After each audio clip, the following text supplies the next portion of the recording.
Облыстың әлеуметтік экономикалық дамуына келетін болсақ, ағымдағы жылдың 10 айында динамика 10 өсім көрсетіп отыр.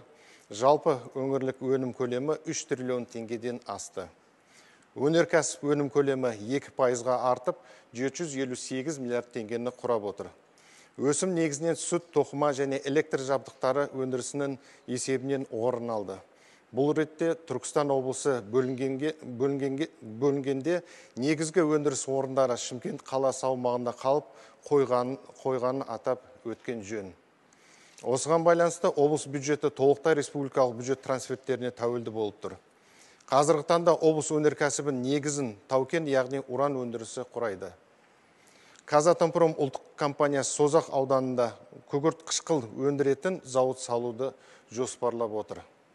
Жер учаскесі анықталып, компания тарапынан техникалық экономикалық негіздеме әзірленуде, ендігі жыл бұның құрылысы басталады. Жобаның құны 100 миллиард теңгеге жуық.